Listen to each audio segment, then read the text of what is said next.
যখন তার এই বাচ্চা ইসমাইল একটু হাঁটা চলাচল করা শুরু করলো, বয়সে উপনীত হলো, কথা বুঝে, ইব্রাহিম আলাইহিস সালাম সেই সন্তানের কাছে আবার চলে গেলেন, যেই সন্তানকে দীর্ঘদিন যাবৎ দূরে সরেছিল, এমনিতেই কষ্ট।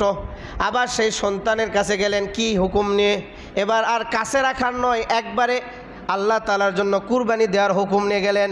ফালাম্মা বালাগা মাহু সায়া ক্বালা ইয়া বুনাইয়া, হে আমার ছেলে, তোমার সাথে আমার একটা কথা আছে, এইদিকে আসো। ইসমাঈল আলাইহিস সালাম পিতার কাছে আসলেন। পিতা বলে, সন্তান, আমি স্বপ্নে দেখলাম আন্নী আযবাহুকা ফানজুর মাজা তারা, যে আমি স্বপ্নে দেখলাম যে আমি তোমাকে জবাই করতেছি, কুরবানি করতেছি। আমি স্বপ্নে দেখলাম তোমাকে আমি কি করতেছি, কুরবানি করতেছি।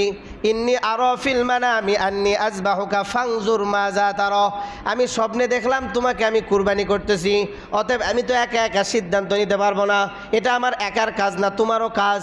তোমার সন্তুষ্টি লাগবে, তোমার মন কি বলে সেটা আমার জানতে হবে, অতএব তোমার রায় কি, তুমি বলো তোমার এ বিষয়ে রায় কি। ইসমাঈল আলাইহিস সালাম হযরত ইব্রাহিম আলাইহিস সালামকে বলে, ক্বালা ইয়া আবাতি ফাআল মা তুমার, হে আমার পিতা, আমার ব্যাপারে রায় হচ্ছে, আমার পক্ষ থেকে যেই রায় আপনি আশা করতেছেন সেই রায়। সেটা কি রায়? আল্লাহ রাব্বুল আলামিন আপনাকে যে বিষয়ে হুকুম করছে আপনি সেটাই আদায় করেন। আপনি চিন্তা করবেন না যে আমি পালে আসব, ভয় করব, বা জব করার সময় আমি চিৎকার করব, কান্নাকাটি করব, অস্থির হব না। সাতাজিদুনি ইনশাআল্লাহু মিনাস সাবিরিন, অবশ্যই আপনি আমাকে ধৈর্যশীলদের মধ্যে পাবেন। মানে আপনি আমাকে জবাই করবেন, তারপরে আমি ইসমাইল কোনো আওয়াজ করব না, কোনো কান্নাকাটি করব না, কোনো চিল্লাচিল্লি করব না, কোনো পারাপারি করব না, কিচ্ছু করব না, আপনি শান্তিমতো জবাই করবেন। ওয়াকালা ইন্নী যাহিবুন ইলা রাব্বি সায়াহদিন, কোরআনে আল্লাহ রাব্বুল আলামিন বলেন যে হযরত ইব্রাহিম আলাইহিস সালাম বাধ্য হয়ে বললেন, আমি আল্লাহ তাআলার দিকে যাচ্ছি, তোমাদের কাছে আর থাকবো না। কারণ এত কষ্ট করে আমি আমার পিতামাতাকে দাওয়াত দিলাম, কবুল করলো না। আমি আমার এলাকার মানুষকে দাওয়াত দিলাম, কবুল করলো না। বাদশাকে দাওয়াত দিলাম, সেও কবুল করলো না। আমাকে মিথ্যা আরও অপবাদ দিয়ে আমার উপর মিথ্যা আরোপ করে আমাকে আরও শাস্তি দিল, তারা আমার দাওয়াত কবুল করলো না। তাহলে তোমাদের কাছে থাকা আমার আর কোনো আশা নাই, আমার আর ইচ্ছা নাই। অতএব আমি চললাম আল্লাহ তাআলার দিকে। ওয়াকালা ইন্নী যাহিবুন ইলা রাব্বি সায়াহদিন, হযরত ইব্রাহিম আলাইহিস সালাম নিজের এলাকার ভিতর দাওয়াতি কাজে যখন ব্যর্থ হয়ে গেলেন, কষ্ট বুকে নিয়ে আল্লাহ রাব্বুল আলামিনের দিকে হিজরত করলেন, অর্থাৎ নিজ এলাকা ছেড়ে হিজরত করলেন। তো এত কষ্ট ইব্রাহিম আলাইহিস সালামের অন্তরে। তো এখন ইব্রাহিম আলাইহিস সালামের একটা আশা যে এত কষ্ট করলাম আমি দিনের জন্য, তো পরবর্তীতে আমার এই দিনকে টিকে রাখার জন্য বা আমার সহযোগিতার জন্য আমার একটা আদর্শবান সন্তান দরকার। কি সন্তান? আদর্শবান, যে পিতার আদর্শকে সমাজে বাস্তবায়ন করবে। পিতা যে কাজগুলি করতে পারে নাই, সন্তানে সেই কাজগুলি করবে। এই দিকে লক্ষ্য রেখে হযরত ইব্রাহিম আলাইহিস সালাম আল্লাহ তাআলার কাছে একটা সন্তান চাইলেন। ওয়াকালা ইন্নী যাহিবুন ইলা রাব্বি সায়াহদিন, হিজরতের পরে হযরত ইব্রাহিম আলাইহিস সালাম আল্লাহ রাব্বুল আলামিনের কাছে দোয়া করলেন, রব্বি হাবলি মিনাস সালিহিন, ইয়া আল্লাহ আপনি আমাকে একটা নেককার, পরহেজগার, সালেহ একটা সন্তান দেন। একবারে পরহেজগার। পরহেজগার বলতে পিতা সন্তানকে পরহেজগার চাইতেছে, মানে পিতার কথা শুনবে, পিতার আদর্শ অনুযায়ী চলবে, দিন অনুযায়ী চলবে, যে পিতার সহযোগী হবে, এইরকম একটা সন্তান হযরত ইব্রাহিম আলাইহিস সালাম চাইলেন। আর কিতাবের মধ্যে লেখে মুফাসসির ইকরাম যে এই দোয়া যখন হযরত ইব্রাহিম আলাইহিস সালাম করেন, সেই সময় হযরত ইব্রাহিম আলাইহিস সালামের বয়স প্রায় ৮০-র ঊর্ধ্বে, ৯০-এর কাছাকাছি। এরকম বৃদ্ধ বয়সে হযরত ইব্রাহিম আলাইহিস সালাম আল্লাহ তাআলার কাছে কি করলেন? দোয়া করলেন। কিসের জন্য? সন্তানের জন্য। আর বিবি হাজেরা আলাইহিস সালাম, উনিও একজন বৃদ্ধা মহিলা, এ যাবৎ পর্যন্ত তার কোনো সন্তান হয় নাই। এইরকম একটা নারী, আবার পুরুষও এত বৃদ্ধ যে তার কি ৯০-এর কাছাকাছি বয়স, এ সময়ে সন্তান হওয়াটা আশ্চর্যের বিষয়। কিন্তু আল্লাহ তাআলা যদি দেয়, তাহলে কোনো আশ্চর্যের কোনো জিনিস আছে? নাই। আল্লাহ তাআলা চাইলে দিতে পারে। তো হযরত ইব্রাহিম আলাইহিস সালাম এত বৃদ্ধ বয়সে একটা নেককার সন্তান চাইলেন, যার দ্বারা তিনি দিন প্রতিষ্ঠা করতে পারবে, পিতার আদর্শকে, ইসলামের আদর্শকে সমাজে বাস্তবায়ন করতে পারবে এবং তার সহযোগী হবে। এই জন্য আল্লাহ রাব্বুল আলামিনের কাছে দোয়া করলেন, আল্লাহ আপনি আমাকে একটা নেককার সন্তান দেন। আল্লাহ রাব্বুল আলামিন হযরত ইব্রাহিম আলাইহিস সালামের দোয়া কবুল করলেন। আল্লাহ রাব্বুল আলামিন বলে, ইব্রাহিম আমার কাছে দোয়া চাওয়ার পরে, সন্তান চাওয়ার পরে, ফাবাশশারনাহু বিগুলামিন হালিম, আমি তাকে একটা সন্তানের সুসংবাদ দিলাম যে যাও ইব্রাহিম, তোমার একটা সন্তান হবে। যা আমি তোমাকে কি দিলাম, সুসংবাদ দিয়ে দিলাম, সন্তান হবে। তো সন্তান হলো, নাম হচ্ছে হজরত ইসমাইল আলাইহিস সালাম।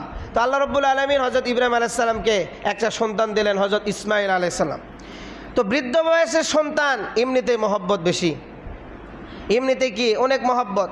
তো হজরত ইব্রাহিম আলাইহিস সালামের একটা সন্তান না, আরও সন্তান ছিল, কিন্তু তার মধ্যে হজরত ইব্রাহিম আলাইহিস সালামকে বেশি মহব্বত করতেন। আবার দ্বিতীয়ত এমন বিবির থেকে এই সন্তান হয়েছে যেই বিবির ইতিপূর্বে আর কোনো সন্তান হয় নাই, বিবিটাও বৃদ্ধা, বিবি হাজেরা আলাইহিস সালাম। এই সন্তানকে নিয়েও অনেক কুরবানি দিয়েছেন হজরত ইব্রাহিম আলাইহিস সালাম। এক পর্যায়ে সন্তানকে একবারে যেখানে কোনো বসত বাড়ি নাই এমন মরুভূমিতে রেখে আসছিল, তাও আবার কাকে, শুধু সন্তান এবং মা বিবি হাজেরাকে, এছাড়া আর কোনো বসত বাড়ি সেখানে ছিল না, আবার কোনো এলাকাও নাই, একবারে পুরা ধুধু মরুভূমির মধ্যে এই মা আর সন্তানকে রেখে আসছে। কার হুকুমে?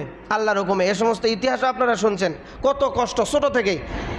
এরপরও আল্লাহ রাব্বুল আলামিন আরও কুরবানি চাই। বৃদ্ধ বয়সে সন্তান, এলাকা ছাড়লেন, পিতামাতা ছাড়লেন, সমাজ ছাড়লেন, বৃদ্ধ বয়সে একটা সন্তান পেলেন, তারপরেও তাকে আবার মরুভূমিতে রেখে আসলেন। সব কিছু ছেড়ে সেই সন্তানকে মরুভূমিতে রেখে আসার পরেও আল্লাহ তাআলা আরও তার কাছে কুরবানি চায়। এবার আল্লাহ রাব্বুল আলামিন আরও তার কাছে কুরবানি চায়। আল্লাহ রাব্বুল আলামিন বলে, ইব্রাহিম ছোটোতে যখন ইসমাইলকে দূরে রেখে আসলো, আসার পরে পিতা এবং পুত্রের সম্পর্ক অনেক দিন যাবৎ দূরে ছিল, কিন্তু হজরত ইসমাইল আলাইহিস সালাম যখন একটু হাঁটা চলাচল করা শুরু করলো, মানে কথা বলে, কথা বোঝে, আমি যদি বলি পানি আনো তো পানি আনে, আমি যদি বলি বসো তো বসে, আমি যদি বাবা বলি এই কাজ করা যাবে না তো এই কাজ করে না। এইরকম বয়স হতে কমপক্ষে 7-8 বছর বা 10 বছর লাগবে। 4-5 বছরের শিশু বুঝবে না যে কাজ করা যাবে, এই কাজ করা যাবে না। কিন্তু একটা বাচ্চার বয়স যদি 7, 8, 9, 10 এরকম বয়সে উপনীত হয়, তখন তাকে যদি বলো তুমি এই কাজ করলে তোমার এই ক্ষতি হবে, এটা করলে এই লাভ হবে, তখন সে কি বুঝবে? তা আল্লাহ রাব্বুল আলামিন বলে যে সে যখন চলাচলে উপক্রম হলো, মানে বুঝবান হলো, একটু কি হলো, বুঝতে শিখলো। কারণ বুঝতে যদি না শিখে তাহলে ইব্রাহিম আলাইহিস সালামের এই প্রশ্নের উত্তর কীভাবে দিল ইসমাইল আলাইহিস সালাম? অবশ্যই তার ভিতরে বুঝ আসছে। তো আল্লাহ রাব্বুল আলামিন বলেন, ফালাম্মা বালাগা মা'হু সা'য়া ক্বালা ইয়া বুনাইয়া ইন্নী আরা ফিল মানাম। যখন তার এই বাচ্চা ইসমাইল একটু হাঁটা চলাচল করা শুরু করলো, বয়সে উপনীত হলো, কথা বুঝে, ইব্রাহিম আলাইহিস সালাম সেই সন্তানের কাছে আবার চলে গেলেন, যেই সন্তানকে দীর্ঘদিন যাবৎ দূরে সরে ছিল, এমনিতেই কষ্ট। আবার সেই সন্তানের কাছে গেলেন কি হুকুম নিয়ে, এবার আর কাছে রাখার নয়, একবারে আল্লাহ তাআলার জন্য কুরবানি দেওয়ার হুকুম নিয়ে গেলেন। ফালাম্মা বালাগা মা'হু সা'য়া ক্বালা ইয়া বুনাইয়া, হে আমার ছেলে, তোমার সাথে আমার একটা কথা আছে, এইদিকে আসো। ইসমাইল আলাইহিস সালাম পিতার কাছে আসলেন। পিতা বলে, সন্তান, আমি স্বপ্নে দেখলাম আন্নী আযবাহুকা ফানজুর মাজা তারা, যে আমি স্বপ্নে দেখলাম যে আমি তোমাকে জবাই করতেছি, কুরবানি করতেছি। আমি স্বপ্নে দেখলাম তোমাকে আমি কি করতেছি, কুরবানি করতেছি। ইন্নী আরা ফিল মানামি আন্নী আযবাহুকা ফানজুর মাজা তারা, আমি স্বপ্নে দেখলাম তোমাকে আমি কুরবানি করতেছি। অতএব আমি তো একা একা সিদ্ধান্ত নিতে পারবো না, এটা আমার একার কাজ না, তোমারও কাজ। তোমার সন্তুষ্টি লাগবে, তোমার মন কি বলে সেটা আমার জানতে হবে। অতএব তোমার রায় কি, তুমি বলো, তোমার এ বিষয়ে রায় কি? পিতা সন্তান থেকে কি চায়? রায় চায়। আর রায় দেওয়ার ব্রেন কখন হয়? 5 বছর 4 বছরে না, 9 বছর 10 বছর হওয়া লাগবে, তখন সে কোনো বিষয় সঠিক না মিথ্যা সেটার কি দিতে পারবে, রায় দিতে পারবে। ইব্রাহিম আলাইহিস সালাম সন্তান থেকে রায় চাচ্ছে যে আমি একা একা তোমাকে নিয়ে যাব আর জবাই করে দেব, এটা না, তুমি কি বলো সেটা আমার আগে জানতে হবে। আমি তো স্বপ্নে দেখলাম যে আমি তোমাকে জবাই করতেছি। তো পিতার কুরবানি দিতে দিতে অভ্যস্ত, পিতা তো ছোটো থেকেই কুরবানি দিয়ে আসতেছে। আবার এমন পিতার ঘরে জন্ম হজরত ইসমাইল আলাইহিস সালাম, যেই পিতা ছোটো থেকেই কুরবানি দিয়ে অভ্যস্ত, তাহলে সন্তানটা কী হবে? সন্তানও ছোটো থেকেই অভ্যস্ত কুরবানি দেওয়ার। জন্মের পরে একা একা মরুভূমিতে লালিত পালিত, মরুভূমিতে বসবাস করে কুরবানি দিয়ে আসছে, তার আবার অন্তর কী হবে? কুরবানির অন্তরিত হবে। ইসমাইল আলাইহিস সালাম হজরত ইব্রাহিম আলাইহিস সালামকে বলে, ক্বালা ইয়া আবাতি ফাআল মা তু'মার, হে আমার পিতা, আমার ব্যাপারে রায় হচ্ছে, আমার পক্ষ থেকে যে রায় আপনি আশা করতেছেন সেই রায়। সেটা কি রায়? আল্লাহ রাব্বুল আলামিন আপনাকে যে বিষয়ে হুকুম করছে আপনি সেটাই আদায় করেন, যেই হুকুম করছে সেটাই আদায় করেন। তার মানে কি? ইসমাইল আলাইহিস সালাম হুকুমের কথা বললেন, তার মানে হজরত ইব্রাহিম আলাইহিস সালামকে আল্লাহ রাব্বুল আলামিন স্বপ্নের মাধ্যমে কুরবানির কি দিছেন? হুকুম দিছেন। কারণ কেউ নবীরা যেই স্বপ্ন দেখে সেটা কি সত্য। আমরা যদি স্বপ্ন দেখি কোনো কিছু কুরবানি করতেছি, তাহলে এটার ব্যাখ্যা অন্য হতে পারে, আবার মিথ্যা হতে পারে, আবার হুকুম থাকা লাগে না। কিন্তু নবী যদি যখন কোনো জিনিস কুরবানি করতে দেখে, তার মানে ওটা আদেশ। ওটা কি আদেশ। তাহলে ইসমাইল আলাইহিস সালাম বললেন আপনাকে হুকুম দেওয়া হয়েছে, মানে আপনি স্বপ্নে যেহেতু দেখছেন আমাকে কুরবানি করতেছেন, তার মানে এটা আপনাকে কি দিছে? আল্লাহ তাআলা হুকুম দিছে আমাকে কুরবানি করার জন্য, জবাই করার জন্য। অতএব আপনি আপনার রবের হুকুম পালন করেন। আপনি চিন্তা করবেন যে আমার একটা সন্তান, ছোট্ট ছেলে, যদি তাকে কুরবানি দেওয়ার জন্য নিয়ে যাই, তাহলে হয়তো সে পারাপারি করবে, জোরাজুরি করবে, জব হতে চাবে না। মৃত্যুর ভয় তো সবার আছে, নাই? আপনাকে যদি আপনার পিতা বলে কালকে তোকে জব করব, পরের দিন বাড়ি থেকে গাড়ি গোডালে পেলে চলে যাবে, ওই আর বাড়িতেই থাকবে না, বাসাতেই কি থাকবে না, এই অবস্থা। তো সন্তান বলে পিতা আপনাকে যে হুকুম দেওয়া হয়েছে, আল্লাহ তাআলা যে হুকুম দিতে সেটা আদায় করেন। আপনি চিন্তা করবেন না যে আমি পালে আসব, ভয় করব, বা জব করার সময় আমি চিৎকার করব, কান্নাকাটি করব, অস্থির হব না। সাতাজিদুনি ইনশাআল্লাহু মিনাস সাবিরিন, অবশ্যই আপনি আমাকে ধৈর্যশীলদের মধ্যে পাবেন। মানে আপনি আমাকে জবাই করবেন, তারপরে আমি ইসমাইল কোনো আওয়াজ করব না, কোনো কান্নাকাটি করব না, কোনো চিল্লাচিল্লি করব না, কোনো পারাপারি করব না, কিচ্ছু করব না। আপনি শান্তিমতো জবাই করবেন। আপনি যখন কুরবানি করবেন তখন আপনার নিশ্চিত থেকে কুরবানি করবেন। আপনি আমাকে ধৈর্যশীলদের মধ্যে পাবেন, মানে আমি কোনো লড়াচড়া, লাপালাপি, দৌড়াদৌড়ি হব না, লুকে থাকবো, ভয় করো, এরকম কিছু হবে না আমার ভিতরে, আপনি নিশ্চিত থাকেন। তো ইব্রাহিম আলাইহিস সালাম পুত্রের এই কথা শোনার পরে মনে কি হয়ে গেল? শান্তি হলো। তারপরেও কি শান্তি? একজন পিতাকে যখন সন্তানকে কুরবানি দেওয়ার হুকুম আসছে, তখন ওই পিতার ভিতরে কি ভূমিকম্প চলতেছে সেই পিতাই জানে। মনে করেন, চিন্তা করেন, 6 বছর 7 বছর ধরে আপনার সাথে আপনার স্ত্রীর সম্পর্ক, সংসার করতেছেন, এক পর্যায়ে তাদের ভিতরে আপনার দ্বন্দ্ব শুরু হলো, হওয়ার পরে ডিভোর্স হয়ে গেল। একটা মাত্র সন্তান আপনার অনেক দিন পর হয়েছে, মাত্র 5-6 বছর বয়স। যখন ওই সন্তানকে বিবি চাবে নিয়ে যেতে, তখন আপনি চিন্তা করে দেখেন আপনার ভিতরে কি হবে? আপনার ভিতরে কি হবে? মন চাবে সন্তানকে দেই? হ্যাঁ চাবে। কারা? যারা সন্তানের মহব্বত ছাড়া এমনিতেই গুনায় লিপ্ত হয়ে গেছে, পরকীয়ায় লিপ্ত হয়ে গেছে, অন্য মেয়েতে আসক্ত হয়ে গেছে, এখন আর সন্তানের প্রতি তার ভালোবাসা নাই, পরিবারের প্রতি ভালোবাসা নাই, সে চাবে সন্তান না থাক। কিন্তু যার প্রকৃত সন্তানের প্রতি মহব্বত আছে, যে চায় সংসার করতে কিন্তু স্ত্রীর কারণে সংসার করতে পারতেছে না, সেক্ষেত্রে এই পিতা কখনো ওই সন্তানকে ছাড়া থাকতে পারবে না। তারা সাধারণ দুনিয়াতে জীবিত থাকার পরেও সন্তান ছাড়তে চায় না। আর যদি আপনাকে বলা হয় আপনার সন্তানকে এখন আগুনে নিক্ষেপ করেন, আপনার সন্তানকে এখন জবাই করেন, আপনার সন্তানকে এখন হত্যা করেন, একবারে দিয়ে দেন, এরকম যদি বলে, তাহলে আপনার ভিতরে কি হবে? সামান্য অসুস্থ হলে, বড় মানুষ অসুস্থ হলে তাও মানা যায়, কিন্তু ছোট বাচ্চা 4-5 বছরের যাদের বাচ্চা আছে, তারা যখন অসুস্থ হয়ে যায়, পিতা মাতার উপর ঝড় চলে, ঝড় উঠে যায়, ছোটাছুটি করে, কোথায় নিয়ে যাবে, কোন ডাক্তারের কাছে নিয়ে যাবে, নিজে না খাক, নিজের অসুস্থতা আছে, ডাক্তার দেখায় নাই, অনেক দিন যাবৎ শরীরে অসুস্থতা, কিন্তু ডাক্তার দেখায় নাই। কিন্তু ছোট বাচ্চার যখন অসুস্থতা হয়েছে, তখন ওই বড় বড় ভিজিটওয়ালা ডাক্তারের কাছে সন্তানকে নিয়ে যাচ্ছে, অথচ নিজের ভিতর কিন্তু অনেক অসুখ, কখনো কি দেখায় নাই? ডাক্তার দেখায় নাই। কত মহব্বত করে সন্তানদেরকে। সেক্ষেত্রে ইব্রাহিম আলাইহিস সালামের ভিতরে কি চলতেছে একটু চিন্তা করেন। ফালাম্মা আসলামা ওয়া তাল্লাহু লিল জাবিন, উভয়ে যখন সম্মতি হয়ে গেল যে ঠিক আছে, পিতাও রাজি, সন্তানও রাজি, এরপরে দুইজন সিদ্ধান্ত নিল, ঠিক আছে আমরা কুরবানি, ইসমাইল কুরবানির জন্য প্রস্তুত, কুরবানি হওয়ার জন্য, আর ইব্রাহিম আলাইহিস সালাম সন্তানকে কুরবানি দেওয়ার জন্য প্রস্তুত। আল্লাহ রাব্বুল আলামিনের উদ্দেশ্য ঘটনাকে শুধু উল্লেখ করা, আর ইব্রাহিম আলাইহিস সালাম কীরকম কুরবানি দিয়েছেন সেটাকে বোঝানো, বিস্তারিত ঘটনা আলোচনা করা উদ্দেশ্য নয়। কোরআন তো কোনো ইতিহাসের কিতাব না যে আপনাকে একবার গল্প শোনাবে, যেটা না বললেই লয়, যেটা না বুঝলেই লয়, সেটা উল্লেখ করবে। সম্মতি হলো, সম্মতির পর কি হয়েছে, কিভাবে গেছে, কোথায় গেছে, এটার আল্লাহ তাআলা বলা প্রয়োজন মনে করতেছে না। সম্মতি হয়ে গেছে, এখন কুরবানি তো দিবে, এটাই তো মেন উদ্দেশ্য। এখন মাঝখানে কী হয়েছে এটার বলার প্রয়োজন নেই। কিন্তু আমরা অনেকে শুনছি যে মায়ের কাছে মেলায় যাওয়ার আবদার করে, সুন্দর করে গোসল করে কাপড় চোপড় পরে দিছে, মেলায় নিয়ে যাওয়ার। আরে ভাই, মেলাতে যাওয়াই তো হারাম, আর ইব্রাহিম আলাইহিস সালাম মেলাতেও যায় নাই, যে মেলার বিরোধিতা ছিল সেই মেলাতে সন্তানকে কীভাবে নিয়ে যাবে? যুক্তিতেও তো খাটে না। তাহলে বোঝা গেল এই কথাটা একবারে ফালতু। ইব্রাহিম আলাইহিস সালামের জামানায় মেলাতে যাওয়ার জন্য ওনাকে কী করছে? জোরাজুরি করছে, কিন্তু ইব্রাহিম আলাইহিস সালাম কী বলছে? আমি অসুস্থ, মেলায় যাব না। নিজে মেলাতে যাওয়া অপছন্দ করে, সে আবার নিজের সন্তানকে মেলায় নিয়ে যাবে? এটা একবার অযৌক্তিক কথা। দ্বিতীয় কথা, সাজা গুজা এইসব এলা কই পেলেন আপনি? এখানে তো আল্লাহ তাআলা অত কিছু বলেন নাই, আর এটা আমাদের জানারও দরকার না। আমার মেন উদ্দেশ্য ইব্রাহিম আর ইসমাইল সম্মতি দিচ্ছে, আর কুরবানি হয়েছে কিনা আর হলো কিনা কি ঘটনা সেটা জানার। সাজে গেছে না গোসল করে গেছে না কাপড় পরে গেছে না গাড়িতে চড়ে গেছে না হেঁটে গেছে, কি করে গেছে সেটা আমার জানার বিষয় না। তো আল্লাহ রাব্বুল আলামিন বলেন ফালাম্মা আসলামা ওয়া তাল্লাহু লিল জাবিন, যখন দুইজনের সম্মতি হয়ে গেল, এখন কুরবানি দিবে, পিতা এবং পুত্র সম্মতি, এখন কুরবানি দিবে। আল্লাহ রাব্বুল আলামিন বলেন ইব্রাহিম আলাইহিস সালাম অর্থাৎ পিতা সন্তানকে উপর দিকে শোয়াইলো। কোন দিকে? উপর দিক করে।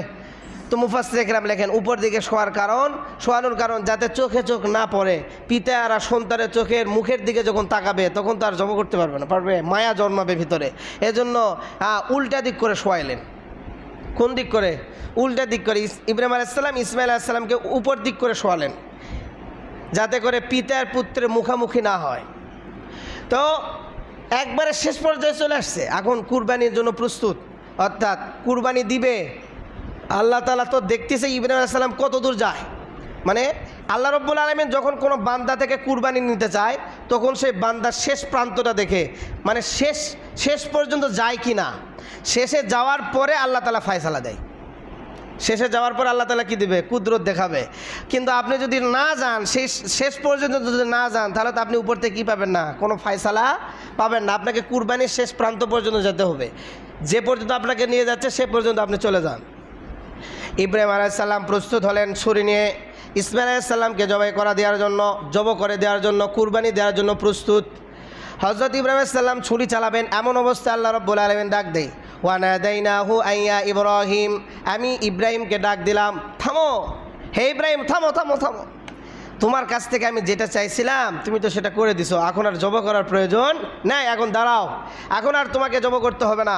আল্লাহ তাআলা নিজে ডাকলেন। কি ডাকলেন?